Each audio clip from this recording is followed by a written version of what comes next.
exemple qui s'est passé en Moselle. Moi, une jeune fille qui voyait rentrer du travail, qui a observé un phénomène depuis sa voiture, qui était de couleur, il y avait du rouge et du vert, il y avait surtout un grand cercle de couleur verte.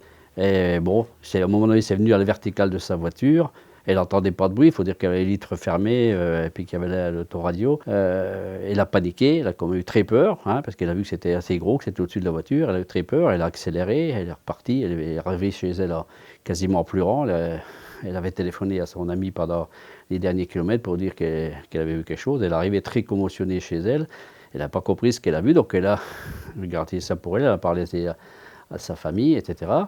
1 heure après, une autre jeune fille qui sortait également du travail sur la même route, au même endroit, quasiment à quelques centaines de mètres près, mais c'était 1 heure après. La jeune fille donc voit un cercle rouge ou vert qui passait, qui se déplaçait à basse altitude de façon régulière. Elle n'entendait pas de bruit, mais elle avait encore à la fois les vitres fermées. Elle a arrêté son autoradio. Bon, ils n'ont pas compris. Donc maintenant, il y a les réseaux sociaux, donc ils ont communiqué avec des amis pour dire tiens, ce soir, je viens de voir un truc assez particulier, je ne comprends pas ce que c'est. L'autre, elle a fait pareil. Par chance, il y avait une personne commune qui a reçu les deux témoignages, qui les a donc mis en relation. Toutes deux ont fait une déclaration à la gendarmerie. Et donc, je n'ai pas été prévenu. Et donc, j'ai été avec une collègue chargée de faire cette enquête. Donc, nous avons fait cette enquête. Nous sommes allés rencontrer indépendamment chez elles, l'une avec l'autre, puis l'autre.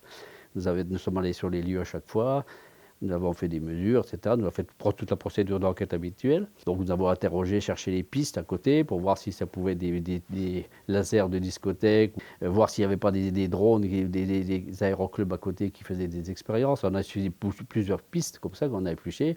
Et après quelques mois d'enquête, presque 1 an d'enquête, on n'a pas réussi à trouver la solution. Donc on a classé le cas, ou j'ai pas, quand on ne trouve pas l'explication, on classe le cas en D.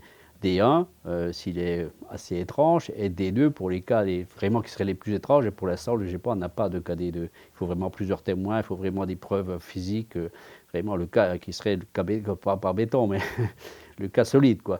Donc voilà, le cas est classé D. Et le hasard, parce que ça arrive souvent aussi en ufologie, que le hasard fasse bien les choses. J'étais chez moi sur mon bureau, en train de travailler sur un dossier OVNI. J'entends un gros bruit, je me précipite à la fenêtre. J'ouvre la fenêtre, je vois quelque chose qui était forcément un hélicoptère, vu le bruit que ça faisait, qui était à la limite du toit de la maison, vraiment très très bas, moins de 30 mètres de haut. C'était assez impressionnant. Un hélicoptère qui disparaît dans les 2-3 secondes que j'ai pas eu le temps de voir ce que c'était comme hélicoptère. Il faisait nuit. Mais aussitôt, j'entends un deuxième bruit, quelque chose qui semblait venir de derrière. C'était effectivement un deuxième hélicoptère qui suivait.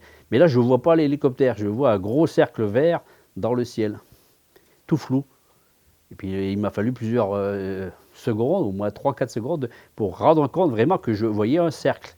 Au départ, c'était une impression d'une lueur de halo vert, et c'était un cercle vert, et c'était un hélicoptère. En l'occurrence, j'ai reconnu un petit peu la silhouette, et je savais que c'était des hélicoptères militaires, évidemment, vu la taille, vu le bruit, vu l'altitude, vu qu'ils étaient deux.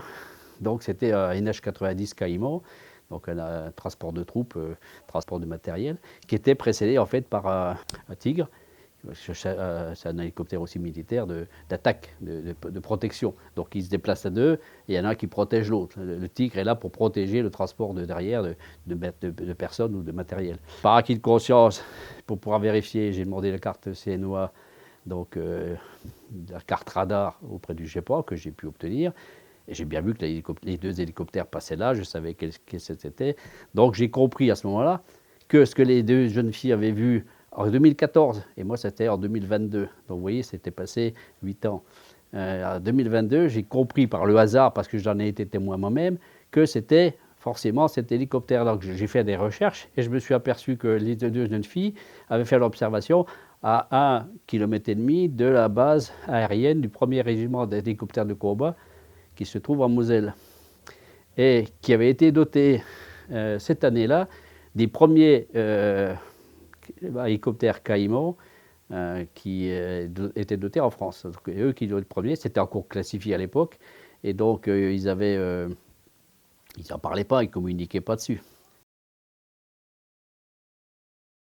Il y a eu Sky Tracker, projecteurs de discothèque. Il y a eu les lanternes thaïlandaises qui ont fait beaucoup aussi de signalement. Actuellement, c'est les Starlink, c'est-à-dire qu'on voit dans le ciel, c'est une technique récemment par Elon Musk, hein, les puissants américains qui cherchent à développer de l'Internet par satellite sur toute la planète. Donc il va mettre plus de 40 000 satellites en orbite pour pouvoir couvrir toute la surface de la Terre téléphoniquement et Internet. Donc il les envoie par grappe de 40, 30, bon, ça varie, les chiffres varient, mais par paquet.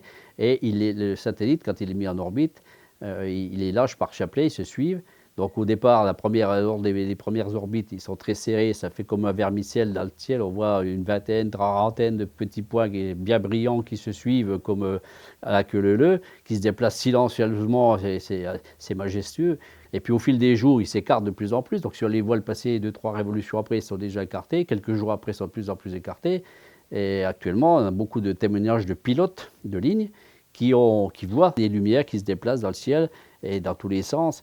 Et ils ne sont pas habitués à ça, les pilotes. Donc ils témoignent. Il y en a eu des dizaines de témoignages de pilotes de ligne, ici en France, mais aussi à l'étranger, de pilotes qui se disent qu'est-ce que c'est que ce truc-là. Ils communiquent entre eux. Est-ce que tu vois ça? Bon, parce qu'il y a tellement d'avions qui peuvent dire à un autre vol, est-ce que vous voyez le truc là? Oui, je le vois. Et c'est quoi ce machin-là, etc. Ils se posent la question. Ils n'ont pas d'explication. Bon, l'explication, on l'a maintenant et on est en train d'informer les pilotes. Paniquez pas, ce sont des Starlink.